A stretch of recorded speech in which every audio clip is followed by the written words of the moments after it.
दोस्तों आदावर से मैं नीस अहमद खान हिंद वॉइस से आपसे मुखातिब हूँ। जिसका डर था वही बेदर्दी बात हो गई। यानी जिसका डर था कि चंदा मांगने निकलेंगे राम मंदिर का और दंगे भड़केंगे, शुरू हो गया। अभी 3 जगह मध्य प्रदेश में दंगे हुए, इसके बाद गुजरात में दंगा हुआ। गुजरात के कच्छ में 1 आदमी मारा गया, 3 आदमी घायल हो गए, सिर्फ चंदा मांगने के ऊपर। क्योंकि हो ये रहा है कि ये लोग चंदा मांगने निकलते हैं जो है, तो और बस्तियों में जाते हैं, वहाँ बड़ी ज़ोर ज़ोर से लाउड स्पीकर बजाते हैं, जय श्री राम के नारे लगाते हैं और ज़बरदस्ती चंदे की रसीद उनके सामने रखते हैं। कहीं ना कहीं से भड़काऊ चीज़ शुरू हो जाती है। दोनों तरफ कुछ लोग ऐसे होते हैं, अनवांटेड पत्थरबाजी होती है, उसके बाद ये धंधा शुरू हो जाता है दंगे का। वैसे जो कच्छ में मारा गया है वो एक झारखंड का ऑटो रिक्शा ड्राइवर था। कहा जा रहा है, पुलिस तो ये छुपाने की कोशिश कर रही कि ये कुछ लुटेरों ने मारा है, लेकिन अब ये खबर आ रही कि नहीं, बाकायदा जो दंगा हुआ है कच्छ के में उसमें मारा गया है। यानी हर जगह दंगे कुछ हल्की क्वालिटी के नहीं हुए कि पत्थरबाजी करके रुक गए हों, क्लैश हुआ है बाकायदा उनमें। चाहे मध्य प्रदेश के मंदसौर हो, उज्जैन हो, इंदौर हो, इंदौर जैसी शहर में दंगा भड़क गया है। इस तरीके से हुआ है, बस सिर्फ इसलिए कि ये जुलूस निकलता था और मुस्लिम मोहल्लों के सामने रुक के नारे लगाना। ऐसे ही कुछ अब देखिए कि राम जो अडवाणी जी रथ यात्रा से निकले थे, उसके साथ भी इसी तरीके से दंगे हुए थे। सिर्फ बिल्कुल पैटर्न वही होता है इनका। अब इन्होंने नई चीज़ शुरू की है कि घर घर जाएंगे और पर्ची काटेंगे, चंदा लेंगे, पर्ची काटेंगे, चंदा लेंगे। उसमें और क्योंकि घर घर ना जाके जो अनवांटेड बहुत से लोग हैं, कम से कम 3000 से ज़्यादा ऑर्गेनाइजेशन है जो चंदा इकट्ठा कर रही हैं पूरे देश में। कुछ तो नकली निकल जाती हैं, जब उनकी शिकायतें होती हैं तो कह देते वो राम जन्मभूमि न्यास है, वो अपना पल्ला झाड़ लेता है, विश्व हिंदू परिषद पल्ला झाड़ लेती कि हमारे साथ के नहीं है। बहुत सी ऐसी हैं, और लेकिन कुछ ऐसी जो बाकायदा इकट्ठा कर ही रही हैं। अब वहाँ क्या किया जाए, जब प्रेसिडेंट ऑफ इंडिया भी धर्मनिरपेक्षता को जो कि संविधान की शपथ दिलाता है, वो एक तरफ रख के चंदा देने खड़ा हो जाता है, तो और किसी की क्या बात करें। यानी जो अब कच्छ में हुई, गुजरात में, ये चौथी घटना है दंगों की इसी सिलसिले में। वैसे अब अगर देखा जाए तो इससे पहले भी 3 घटनाएं तो हम बता ही चुके हुई थी, उससे बेसिकली हुई है।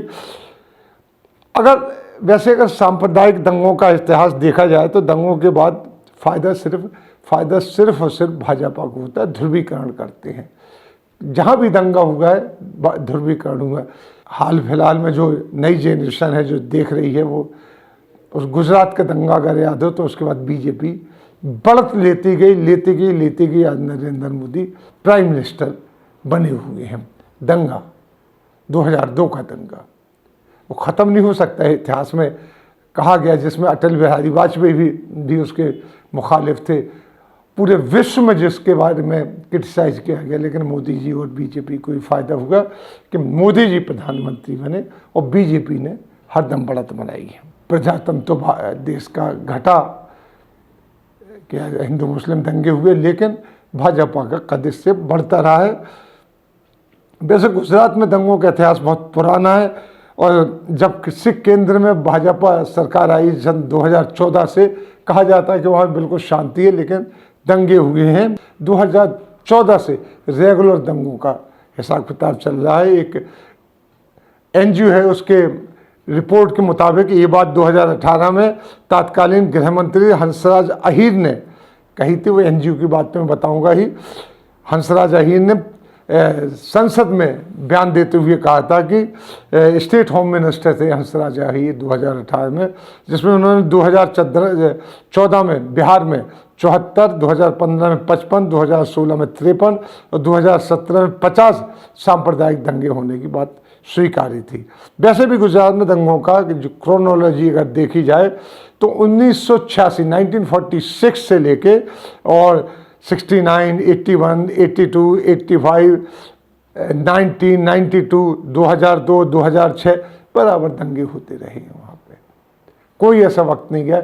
लोग बात ज़रूर कहते हैं कि गुजरात बड़ी शांति प्रिय स्टेट है, बिजनेस स्टेट है, ऐसा कुछ नहीं। दंगे वहाँ हुए हैं, वो भी हिंदू मुस्लिम दंगे हुए वहाँ पर।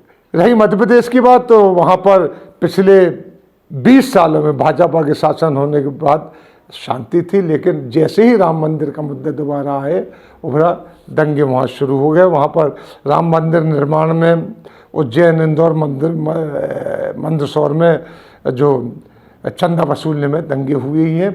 अभी रिसेंटली ही दंगे हो चुके हैं, जिसमें ज़्यादातर मुसलमान गिरफ्तार हुए हैं।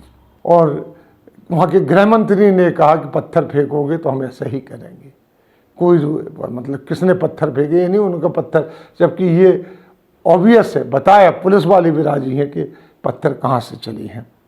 वहीं पर मध्य प्रदेश में जो बीएचपी द्वारा राम मंदिर निर्माण के लिए बनाई गई कमेटी के प्रमुख स्वामी अखिलेश्वर नंद गिरी के अनुसार बीएचपी मध्य प्रदेश में 50,000 गाँव में 125 करोड़ परिवारों के घर जाकर चंदा इकट्ठा करेगी। उन्होंने ये कह दी कि वो पहला पत्थर हम नहीं मारेंगे, ये कहा उन्होंने, पहला पत्थर हम नहीं मारेंगे, लेकिन उसके साथ इतना उकसाऊ भाषण देंगे कि पत्थर चल जाएंगे। जनवरी 15 से हुई चंदा अभियान में अभी तक 100 करोड़ से भी ज़्यादा इकट्ठा हो चुका है और होना है। ये 100 करोड़ तो वैसी तखमीना है, तो ये घर घर जा रहे हैं। गुजरात में भी घर घर जाएंगे, बिहार में भी घर घर जाएंगे। और जो इनके साथ लंपन एलिमेंट एक चलता है, तो वो मुस्लिम इलाकों में घुसता है। मुस्लिम जो दुकानें होती हैं उन पे जाता है, अगर वो पैसे नहीं देते तो तोड़ फोड़, गाली गलौज सब चलता है इनका। तो ये बहुत ही अब संभल के चलना, क्योंकि अब ये कोरोना ख़त्म हो गया, एक दहशत ख़त्म हुई, तो दूसरी दहशत पूरे देश में बैठाने के लिए भाजपा ने कमर कस ली है, वो है चंदे की। इसी के साथ हम आपसे लेते हैं विदा। अगले में फिर हाजिर होंगे, तब तक के लिए दीजिए हमें इजाज़त।